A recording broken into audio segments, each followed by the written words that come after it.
हाँ, तो विद्यार्थियों, आपने सूचना दी थी कि कल होने वाली परीक्षा के हिसाब से कंप्यूटराइज ऑडिट का लेक्चर भेजा जाए, ये आपके काम आ जाएगा। तो कंप्यूटराइज ऑडिट या कंप्यूटर आधारित लेखों का अंकेक्षण क्या है?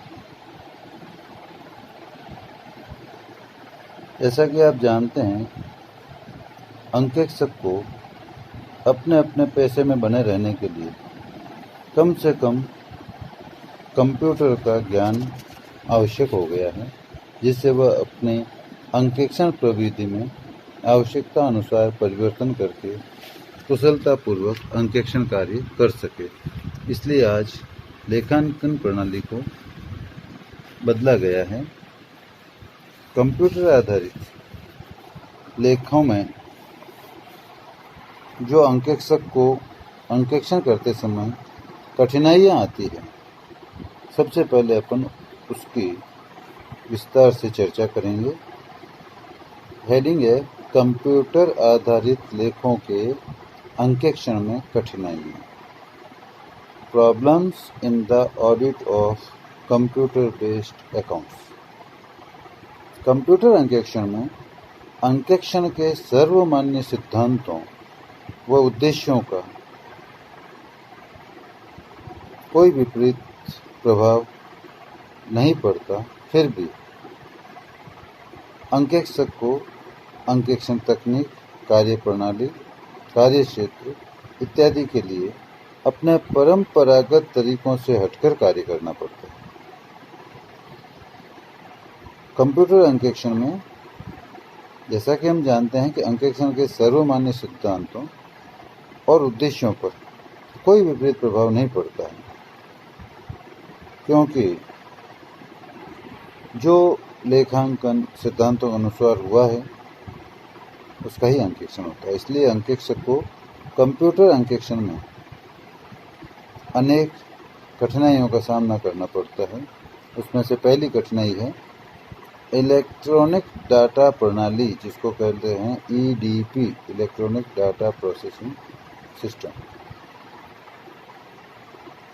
तो इलेक्ट्रॉनिक डाटा प्रणाली होने से अंकेक्षक को कंप्यूटर पर ही लेखों को पढ़ना पड़ता है, जब तक कि उसकी छपी हुई प्रति न निकाल ली जाए। मतलब या तो प्रिंट ले लो, वरना स्क्रीन पे ही पढ़ना पड़ता है। कंप्यूटर में जिस गति से लेखों का रिकॉर्डिंग होता है, अंकेक्षक उसी गति से अपनी आंखों से उसे नहीं देख सकता। मतलब कंप्यूटर में जो स्पीड होती है लेखों को रिकॉर्डिंग की, जो प्रणाली है, उसकी जो स्पीड है वो एक ऑडिटर की आंखों की स्पीड देखने की नहीं हो सकती। दूसरा जो कठिनाई है वो है यदि अंकेक्षक को बिना सूचित किए अंकेक्षण प्रोग्राम बदल दिया जाता है तो समंकों की प्रोसेसिंग करते समय उसे कठिनाई आती है। मतलब यदि प्रोग्राम बदल दे तो जो डाटा है उनको प्रोसेस करने में प्रॉब्लम होती है। तीसरा, कंप्यूटर के अंदर जो आंकड़े स्टोर हैं, तो उन आंकड़ों और प्रोग्राम के बारे में अंकेक्षक को कोई जानकारी नहीं होती। मतलब कंप्यूटर के अंदर जितने भी समंक स्टोर हुए हुए हैं, प्रोग्राम स्टोर हुए हैं, उनके बारे में अंकेक्षक को जानकारी नहीं होती है। यदि कभी किसी कारण से डेटा कंप्यूटर मशीन से हट जाएं, मतलब समंक हट जाएं या मिट जाएं, तो स्रोत आंकड़े, जो सोर्स डाटा है, जो कंप्यूटर मशीन में सुरक्षित रहते हैं, उससे वापस खोजने में कठिनाई होती है।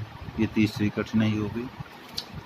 चौथी हो गई ऑडिट ट्रायल के समय यदि समंक नष्ट हो जाए या कंप्यूटर पर न दिखाई दे तो अंकेक्षक के लिए कंप्यूटर से सूचनाएं प्राप्त करना कठिन हो जाता है। उसके बाद पांचवी कठिनाई है हार्डवेयर में गलती देखने व सुधारने के लिए कोई विशेष कार्यविधि इंगित नहीं होती है। अतः अंकेक्षक को गलतियों को पकड़ने में कठिनाई होती है। छठी कठिनाई है, जो प्रोग्राम विक्रेता द्वारा दिया जाता है उसी के अनुसार कार्य प्रणाली निश्चित करनी होती है। अलग अलग विक्रेता भिन्न भिन्न प्रकार के प्रोग्राम देते हैं, इससे अंकेक्षक को जांच कार्य करने में कठिनाई होती है। लास्ट कठिनाई है, कंप्यूटर कार्य प्रणाली का तीव्र तकनीकी विकास होने पर अंकेक्षक को पूर्ण ज्ञान नहीं होने से भी कठिनाई होती है। ये अपन ने भी डिस्कस किया। कंप्यूटर आधारित लेखों में, जो कंप्यूटर आधारित लेखें हैं, उनके अंकेक्षण में अंकेक्षक को क्या क्या कठिनाई आती है। इसके बाद अपन जो कंप्यूटराइज्ड डाटा है उसके आधार पर जो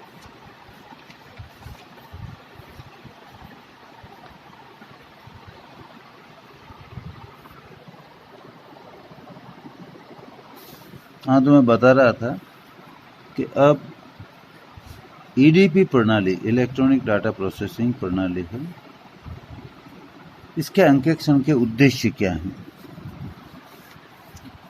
कंप्यूटराइज्ड प्रणाली में अंकेक्षक का वही उद्देश्य होता है जो हस्तलिखित लेखों के अंकेक्षण में होता है। अंकेक्षण के ऑब्जेक्ट में कोई अंतर नहीं आता।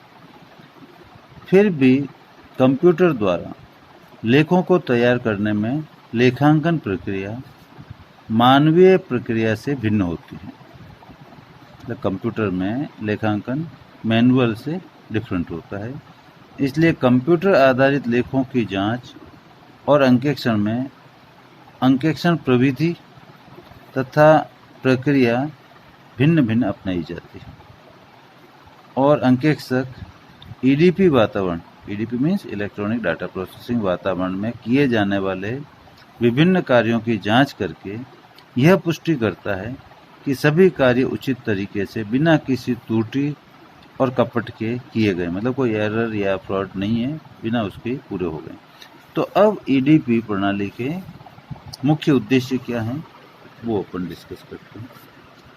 सबसे पहला उद्देश्य है संगठन के नियंत्रण का मूल्यांकन करना और पुनर्निरीक्षण करना। दूसरा उद्देश्य है कंप्यूटर में आंकड़ों को डालने पर नियंत्रण करना। तीसरा है आंकड़ों के प्रसंस्करण, प्रोसेसिंग पर नियंत्रण करना। चौथा है आउटपुट पर नियंत्रण करना। पांचवा उद्देश्य है ईडीपी आंकड़ों पर नियंत्रण करना। छठा है टर्मिनल पर नियंत्रण करना। सातवां है प्राविधिक नियंत्रण करना, जिससे ईडीपी प्रणाली की कार्य क्षमता व प्रभावशीलता की जांच की जा सके। आठवां है आंकड़ा प्रसंस्करण प्रक्रिया की शुद्धता, विश्वसनीयता तथा प्रभावशीलता का मूल्यांकन तथा पुनर्निरीक्षण करना। नौवां उद्देश्य है टर्मिनल कार्य प्रणाली, यदि कोई है तो उसका मूल्यांकन करना। और लास्ट आज्ञानुकूलता, मतलब कंप्लायंस प्रक्रिया की जांच और मूल्यांकन करना, जिससे यह निश्चय किया जा सके कि लेखा प्रणाली विश्वसनीय है और अंकेक्षक उस पर किस सीमा तक विश्वास रखता है।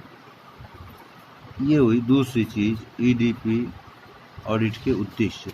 अपने कंप्यूटराइज ऑडिट में जो परीक्षा के हिसाब सबसे पहला अपन ने देखा मीनिंग, उसके बाद कंप्यूटर आधारित लेखों के अंकेक्षण में कठिनाइयाँ, तीसरा ईडीपी प्रणाली के अंकेक्षण के उद्देश्य। अब अपन डिस्कस करते हैं कंप्यूटर आधारित लेखों की अंकेक्षण तकनीकी। तो कंप्यूटर आधारित लेखें हैं, उनका अंकेक्षण करने के दो तकनीकें हैं, एक टेस्ट पैक या टेस्ट डाटा और दूसरा है अंकेक्षण सॉफ्टवेयर।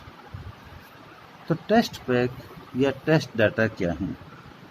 टेस्ट डाटा या टेस्ट पैक संस्था के कार्यक्रमों की जांच के लिए अंकेक्षक द्वारा तैयार किया गया एक विशिष्ट समावेश समंक मीन्स इनपुट डाटा होता है।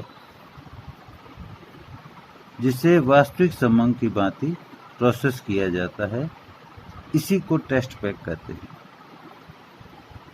टेस्ट पैक कह दो, टेस्ट डाटा कह दो, एक ही बात है। इस प्रकार अंकेक्षक ग्राहक के कंप्यूटर प्रोग्राम की प्रभावशीलता की जांच करता है। अंकेक्षक टेस्ट डाटा का चयन सभी प्रकार के व्यवहारों में से परीक्षण के तौर पर कुछ व्यवहारों का स्वयं निर्माण करके करता है, या वह ग्राहकों के वास्तविक व्यवहारों में से डाटा का चयन करके भी कर सकता है। ये ध्यान रखना चाहिए कि डाटा का चयन करते समय मुख्य डाटा फाइल से आंकड़े नष्ट न हो। टेस्ट डाटा के निर्माण के लिए अंकेक्षक को कंप्यूटर के अच्छे ज्ञान और अनुभव की आवश्यकता होती है। टेस्ट डाटा के निर्माण के लिए सबसे पहले यह निर्धारित किया जाता है कि किस प्रकार के अभिलेखों की जांच करनी है। जांच किए जाने वाले व्यवहारों के मूल स्रोत आंकड़े मीन्स संस्था की खाता बही से परीक्षण व्यवहारों का चयन किया जाता है। टेस्ट पैक या टेस्ट डाटा के जिन समंकों का चयन करता है अंकेक्षक, वो कौन कौन से हैं? नंबर 1, टेस्ट परीक्षण के दौरान नियोक्ता द्वारा तैयार किए गए समंक। नंबर 2, नियोक्ता के आंतरिक निरीक्षण विभाग द्वारा तैयार किए गए समंक काम में ले सकता है। नंबर 3, विशेष रूप से अंकेक्षक के द्वारा तैयार किए गए समंक उनको काम में ले सकता है।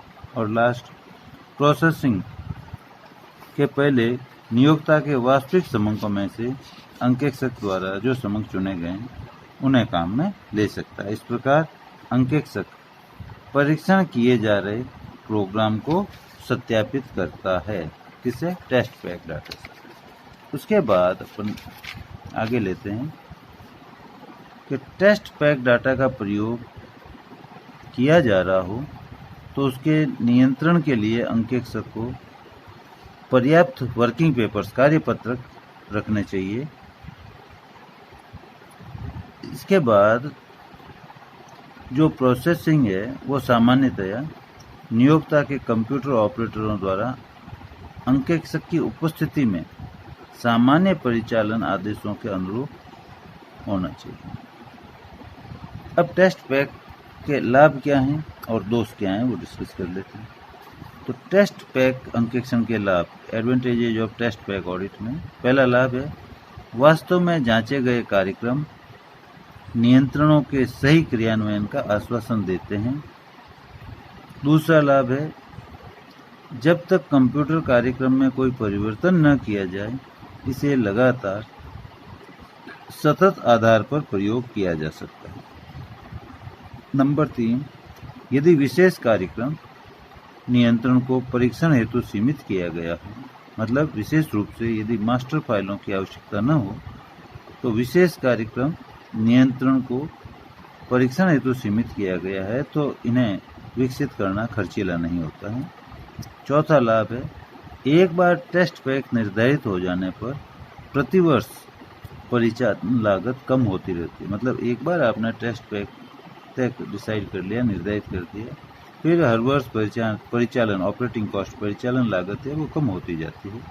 और लास्ट 5वां लाभ है इसकी विषय सामग्री स्वैच्छिक रूप से परिवर्तनीय होती है। Test pack. अब टेस्ट पैक की हानियां क्या है? नंबर 1, सामान्यतया कार्यक्रमों का परीक्षण आशा के अनुरूप नहीं होता, जैसे एक्सपेक्टेशन होती है उसके अनुरूप होता नहीं है परीक्षण। दूसरी हानि है प्रारंभिक स्थापना लागत अधिक होती है, इनिशियल जो कॉस्ट आती है एस्टेब्लिशमेंट की वो ज़्यादा आती है। और लास्ट तीसरी हानि है कार्यक्रम परिवर्तित होने पर टेस्ट पैक में संशोधन आवश्यक होता है। अब यदि आपको पूछ ले टिप्पणी लिखिए टेस्ट पैक, तो ये आपको टेस्ट पैक का मीनिंग, टेस्ट पैक के बारे में जो अपन ने डिस्कस किया तो किन समंकों का चयन करता है, 4 तरह के वो, और लाभ हानि लिखने हैं। और लास्ट में इसमें टेस्ट पैक में आ जाता है टेस्ट डाटा को नियंत्रित करने के लिए अंकेक्षक द्वारा क्या प्रक्रिया अपनाई जाती है। तो उसमें पहली है, नंबर 1 है यदि समंक का उपयोग किसी प्रक्रिया चक्रों तक होता हो तो परीक्षण समंकों के उपयोग के क्रम को नियंत्रित किया जाना चाहिए। मतलब यदि समंक का उपयोग कई प्रक्रिया चक्रों मतलब डिफरेंट प्रोसेसिंग में प्रक्रियाओं तक होता है तो परीक्षण समंक के उपयोग के क्रम को मतलब जो सीक्वेंस उसको कंट्रोल करना चाहिए। नंबर 2 है परीक्षण के तौर पर टेस्ट डाटा को छोटे व्यवहारों पर चलाकर उसके परिणाम देखने के बाद मुख्य अंकेक्षण जांच के लिए प्रयोग में लाना चाहिए। मतलब सबसे पहले जो परीक्षण अपन करते हैं वो छोटे व्यवहारों पर करना चाहिए, देन सब व्यवहारों पर उसे लागू करना चाहिए ताकि उसमें गड़बड़ हो तो पता लग जाए तो सब जगह गड़बड़ ना हो। तीसरा है प्रक्रिया व्यक्तिगत व्यवहार और समग्र व्यवहारों की जांच के लिए परीक्षण समंक के परिणामों का पूर्वानुमान लगाकर वास्तविक परिणामों से तुलना करनी चाहिए। और लास्ट उपयुक्त रूप से आश्वस्त होना कि समंक प्रोसेसिंग परीक्षण के लिए प्रयोग किए गए कार्यक्रम को पूरी अंकेक्षण अवधि में व्यावसायिक संस्था के लिए लेखांकन में अपनाया गया है। तो ये तो आपके टेस्ट पैक की बात आ गई। टेस्ट पैक के बाद दूसरा है समन्वित परीक्षण सुविधा। मैंने बताया था ना कि भाई जो टेस्ट पैक है एक तो कंप्यूटर आधारित लेखों की तकनीक में और दूसरा उसमें आ जा है अंकेक्षण सॉफ्टवेयर। तो टेस्ट पैक में अपने को इतना ही लिखना है। अंकेक्षण सॉफ्टवेयर में अपन थोड़ा डिस्कस कर लें छोटा सा कि कंप्यूटर आधारित लेखों का अंकेक्षण करने के लिए अंकेक्षक द्वारा एक प्रविधि के रूप में अंकेक्षण सॉफ्टवेयर का प्रयोग किया जाता है। यह कंप्यूटर प्रोग्रामों का एक समूह होता है जिसमें संस्था के लेखों की जो लेखा प्रणाली है उसके आंकड़ों को प्रोसेस करने के लिए उपयोग किया जाता है। ये पैकेज प्रोग्राम उद्देश्यपरक, लिखित प्रोग्राम और उपयोगिता प्रोग्राम के रूप में हो सकता है। अंकेक्षक को इनका उपयोग करने से पूर्व अंकेक्षण के लिए इनकी उपयुक्तता की जांच कर लेनी चाहिए। अब सामान्य अंकेक्षण सॉफ्टवेयर में क्या क्या कार्य किए जाते हैं वो है, सबसे पहले होता है गणना का कार्य जिसको कहते हैं गणना जांच, चेकिंग ऑफ कैलकुलेशन।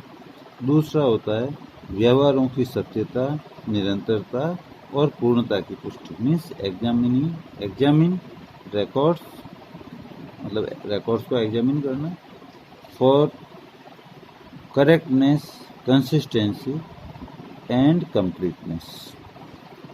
तीसरा है कार्य वो है अन्य अंकेक्षण प्रविधि द्वारा प्राप्त आंकड़ों की तुलना, compare data obtained through other audit procedure. और चौथा है अन्य अलग अलग फाइलों पर आंकड़ों की तुलना, compare data on other separate files. पांचवा है आंकड़ों का संक्षिप्तीकरण, डाटा समराइजेशन। और छठा और लास्ट है प्रतिदर्शों का चयन, सिलेक्शन ऑफ सैंपल्स। तो सामान्यतया अंकेक्षण सॉफ्टवेयर का एक लाभ यह भी है कि इसका प्रयोग विभिन्न परिस्थितियों में किया जा सकता है तथा इसके प्रयोग में विशिष्ट कंप्यूटर ज्ञान की आवश्यकता भी नहीं होती। बहुत कम समय में अंकेक्षक इसे समझ सकता है और ये कम खर्चीला भी है। यहाँ एक बात ध्यान देने की है कि टेस्ट डाटा और अंकेक्षण सॉफ्टवेयर एक दूसरे के पूरक हैं। तो ये अपन ने डिस्कस कर ली दोनों ही चीज़ें। और अब लास्ट चीज़ बच जाती है कंप्यूटर लेखों के अंकेक्षण की विधियाँ कौन सी है। ये इनमें से कोई एक सवाल आ सकता है, कंप्यूटर लेखों के अंकेक्षण की विधियाँ।